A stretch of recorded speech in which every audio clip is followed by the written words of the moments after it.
ሰላም ሰላም፣ ጤና ይስጥልኝ። እንዴት ናችሁ? ተከታታዮች እንዴት ናችሁ? እንዴት ከረማችኋል?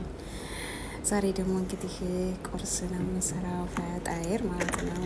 ስጋ እርሾ፣ ትንሽ ለብ ባለ ውሃ፣ እርሾ እና ትንሽ ስኳር፣ ትንሽ ጨው እና የኒዶ ወተት ዱቄት ተጠቅሜ አለሁኝ። እንግዲህ እንደዚህ በደንብ እየመታሁት ነው ማለት ነው። ከዛ መጨረሻ ላይ ቤኪንግ ፓውደር አንድ ሻይ ማንኪያ አድርጌ ያለው እንደዚህ በደንብ አድርጌ በመምቻው በእንቁላል መምቻው በደንብ አድርጌ መተዋለሁ ማለት ነው። እንደዚህ አረፋ እስከሚወጣ ድረስ በደንብ መተዋለሁ። ሲል ቆንጆ ልና ማለት ነው። በደንብ መታነ ቁጥር ሊጥ ያው እንግዲህ ባቦካነ ቁጥር ቆንጆ ነው የሚሆንልን። የተወዳጆች እንዴት ናችሁ? ደህና ናችሁ? ሰላም፣ ስራ፣ ጤና ሁሉ ሰላም። እንደዚህ ሆኗል እንግዲህ የቅዳሜ ቁርሳችን። ከዛ እንደዚህ አንድ ላይ ካዋርኩኝ በኋላ ዱቄቴን ነው የምጨምረው የሚበቃኝን ያክል። የምሰራው ፈጣይር ጅብንና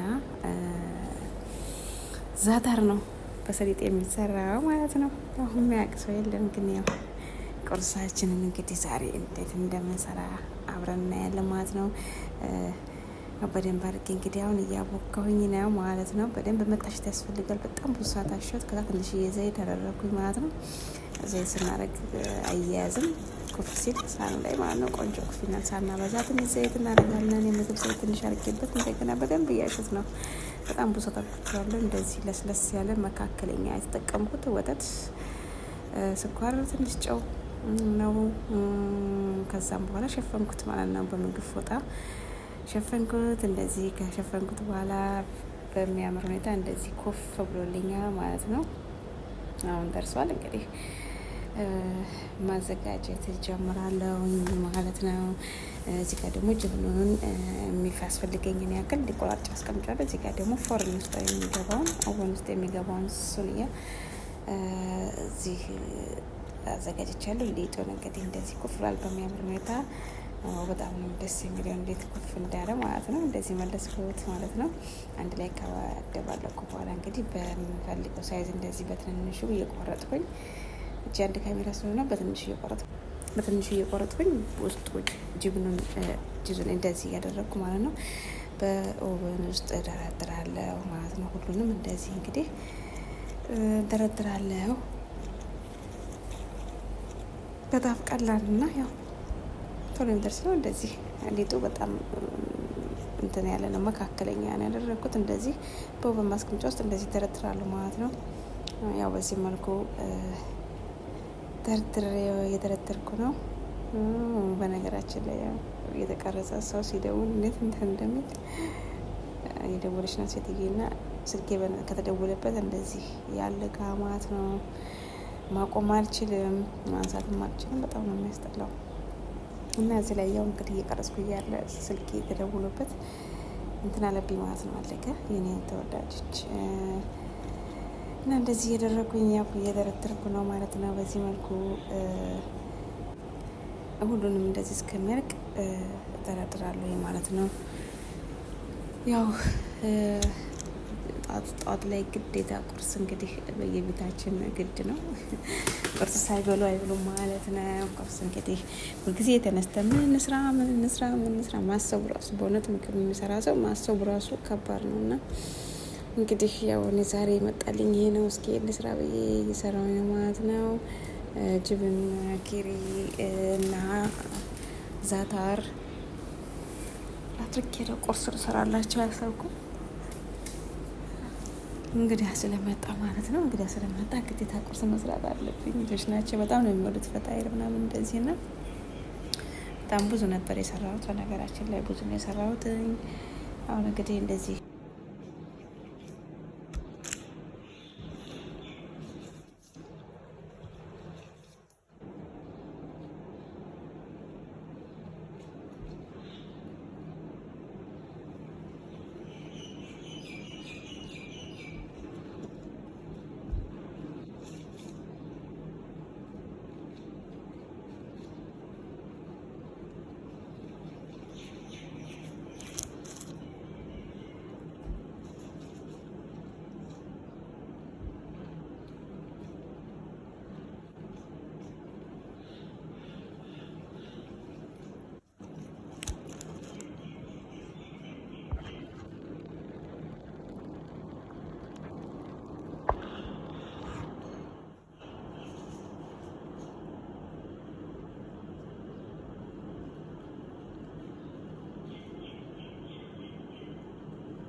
እንግዲህ እንደዚህ ያው ጨረስኩ ማለት ነው።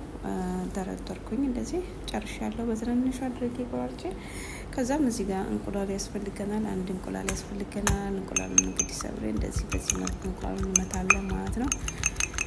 ከዛም በኋላ እንቁላሉን እንደዚህ ከመታን በኋላ ከላይ በደንብ መተዋለሁ። እንቁላሉን ያው ከፍሪጅ ጣጥቼ ቆይቷል ማለት ነው በረዶ ስለሚሆነው። ከዛም እንቁላሉን እንደዚህ በዚህ መልኩ በደንብ ቀባዋለሁ። ከላይ ቆንጆ ከለር ያመጣልናል ማለት ነው። ሁሉንም እንደዚህ በዚህ መልኩ በደንብ አዳርሼ ከቀባው በኋላ ሰሊጥ ያስፈልገናል። ሰሊጥ ተለቅሞ ትንሽ ቆልቼዋለሁ ማለት ነው። ከዛም በኋላ ሰሊጡን በዚህ መልኩ እዚህ ላይ በደንብ አድርገን ነሰንሳለን ማለት ነው። ካለ ሰሊጥም መስራት እንችላለን እንደ ፍላጎታችን። በሰሊጥ በጥቁር አዝሙድ በፈለግነው መስራት እንችላለን። እኔ በሰሊጥ ነው የሰራሁት። እንግዲህ ሰሊጡን እንደዚህ በደንብ አድርጌ ነስነስ አድርጌ ቢበቃኝን ያክል አድርጌ ያለው ማለት ነው። ያው ትንሽ ጊዜ ውስጥ ያለ እንትን ሲል ማለት ነው። እንደዚህ ካደረግን በኋላ ትንሽ ላይ ውጭ አስቀምጠዋለሁ ኩፍ እንዲል። ኩፍ እያለ ነው የበልጥ ኩፍ ሲል ቆንጆና ውስጡ ክፍት ያለ ይሆናል ማለት ነው። ቆንጆ ክፍት ያለ በቃ ቆንጆ የሚያምር ይሆንልናል ማለት ነው። እንግዲህ በዚህ መልኩ ሰሊጤና ስንሽ ጨርሻለሁ። እንግዲህ እንደዚህ ትንሽ ደቂቃ ውጭ ላይ ካቆየሁት በኋላ እንደዚህ እንትን ብሏል ማለት ነው። አስቀምጫዋለሁ ሌላውን እስከመጨራረስ ፎርኑ እስከሚግል ድረስ ኦቨኑ እስከሚግል በዚህ አድርጌ በዚህ መልኩ በቃ ወደ ላይ መጥቶ ቆንጆ ሆኖ ኩፍ እያለ ነው። በይበልጥ ኩፍ ባለ ቁጥር ቆንጆ የሚሆነው እሱ ፎርን ሳስገባው። ከዛ እዚህ ጋር ደግሞ ዛታሩን እንሰራለሁ ማለት ነው። ኮረሶ እንሰራለሁ ማለት ነው። ሁለተኛ ከዛ በዚህ መልኩ በሶስቱ እንዳመጥኩኝ ቀላል ነው። ከዛም በኋላ እንደዚህ ቆራረጥኩኝ በፒዛ መቁረጫ ማለት ነው። እንደዚህ ቆራርጣለሁኝ። ከዛም እንደዚህ ከቆራረጥኩኝ በኋላ የሚያስፈልገኝ ያክል ጅብን አደርጋለሁ ማለት ነው። ከዛ መጠቅለል ነው። እንደዚህ በዚህ መልኩ ጠቀለልኩኝ ማለት ነው። ያው የኦቨኑ ማስገቢያ ውስጥ ነው እንደዚህ ተራጠርኩት። አሁንም ደግሞ ከቅድሙ ያለውን እንቁላል እንደዚህ ቀባዋለሁኝ። እንቁላሉን ከገባ በኋላ አሁንም ያው ዝሮ ልክ እንደዛ ተመሳሳይ ነው። ሰሊጥ ነው የምጨምረበት ማረግበት ማለት ነው። መጨረሻ ላይ ሰሊጡ እንደዚህ ነሰንሳለሁ ማለት ነው። ሰሊጡ ነስንሽ ያኛው እስከሚበስል ድረስ ደግሞ ይሄ ኩፍ ይልና ቆንጆ ይሆናል ማለት ነው። ኩፍ ባለ ቁጥር ቆንጆ እየሆነ ነው የሚሄደው። እነዚህ ቀብቼ ጨረስኩኝ። ኦቨን ውስጥ አድርጌ ያለው ያኛው እስከሚበስል ድረስ እንደዚህ ሰሊጡን ነስንሽ አስቀምጣለሁ። ኩፍ ይላል ማለት ነው። ኩፍ ባለ ቁጥር ቆንጆ ይሆንልናል። በዚህ መልኩ ጨረስኩኝ ማለት ነው። ሁለተኛው ስራችን። ሶስተኛ ስራ ደግሞ ይሄ በእንትን ነው የምሰራው በዛታር ወይም ሰሊጥና ዛታር የሚሉት እሱን እንደዚህ አድርጌ በደንብ ከዳመጥኩት በኋላ ላይ ቀባዋለሁ። ከዛም ጅብን ላይ ያጣልጣል አደረግበትና ልክ እንደ እንትን እንዳነባበሩ ማለት ነው። ከላይ ደግሞ ከርነዋለሁ ማለት ነው። ሌላኛውን ዳምጬ ያስቀመጥኩትን እንደዚህ ያደረኩኝ ማለት ነው። በጣም ይወዱታል። ይሄ ቆንጆ ይወዱታል በጣም። ለዛ ነው የምሰራላቸው። እና እንደዚህ አድርጌ ከላይ ይሄኛውን አመጣና እንደዚህ ክድ እናደርገዋለሁ ማለት ነው። ያው አንድ እጅ ስለሆነ በደንብ ዘጋዋለሁኝ። ስልኩን አስቀምጬ እንደዚህ በደንብ አድርጌ ከዘጋ በኋላ እንደዚህ ትንሽ እንደዚህ ያደርገዋለሁ። ሲበስል ቆንጆ ይሆናል። እንደ ፒዛ እንደዚህ ቆረጥ አድርጌ እዛው ላይ ሲበስል ጥሩ ይሆናል ማለት ነው። ያው በደንብ እንዲበስልልን ነው እንደዚህ ያደረኩት። ከዛም በኋላ ይሄም ኩፍ ይላል እስከዛ ማለት ነው። ያኛው እስከሚበስልልን ድረስ እንደዚህ በዚህ መልኩ ጨረስኩኝ። ከዛም ፎርን ውስጥ ያስገባሁት እንግዲህ ደረሰ ማለት ነው። በመስታወቱ በጣም ነው የሚያምረው። እዩት፣ በጣም የሚያምር ቆንጆ ደስ የሚል ቁርስ ሆኖ ወጥቶልኛል ማለት ነው። ወይኔ ተወዳጆች በጣም ቆንጆ ሆኖ እንግዲህ ደርሷል። እዚህ ጋር ያው እስከሚቀዘቅዝ ድረስ ጠብቅና አቀርባለሁ ማለት ነው። እንግዲህ እስከሚቀዘቅዝ ደግሞ ያኛውን አስገብቻለሁ ኦቨን ውስጥ ማለት ነው። የሰራሁትን ሰላማችሁ ይብዛ። ላይክ ሰብስክራይብ እያደረጋችሁ አበረታቱኝ ተወዳጆች። ላይክ ሰብስክራይብ እያደረጋችሁ አበረታቱኝ። እንግዲህ ያው ይሄኛውን አልቋል ማለት ነው። በዚህ መልኩ ተረደርኩኝ። ቆንጆና እንግዲህ የሚያምር ሆነዋል ማለት ነው። ተወዳጆች ይሄን ይመስላል። ለቁርስ እንግዲህ እንደዚህ ደርሶ በሳህን አድርጌ ለቁርስ ዝግጁ አድርጌ ዋለ ማለት ነው። በጣም የሚያምር ቆንጆ አሰራር ነው። የተወዳጆች ሰብስክራይብ ላይክ እያደረጋችሁ ስለምታበረታቱኝ አመሰግናለሁ። እዚህ ጋር ደግሞ በዛታር የሰራሁት ደርሷል ማለት ነው። በሰሊጥ እንደዚህ ቆራርሸዋለሁ። እንደ አነባበሩ ነው ያደረኩት። ውስጡ ጅብርና ዛታር በጣም ቀላልና ቆንጆ ነው። እንደዚህ አድርጌ አቀረብኩ ማለት ነው። ደስ የሚል ቆንጆ ቁርስ ነበረ ተወዳጆቼ። በጣም ነው የምወዳችሁ ማክብራችሁ። እግዚአብሔር አምላክ ሰላማችሁን ያብዛው፣ ቀናችሁ ያመረ ይሁን። ላይክ ሰብስክራይብ እያደረጋችሁ ስለምታበረታቱኝ አመሰግናለሁ። ቀናችሁ ያመረ ይሁን የተወዳጆች። ሰላም ለእናንተ ይሁን። ሰላም ለሀገራችን ለኢትዮጵያ። በያላችሁበት ሰላማችሁ ይብዛ የተወዳጆች። በጣም ነው የማመሰግነው። የምወዳችሁ። ባይ ባይ።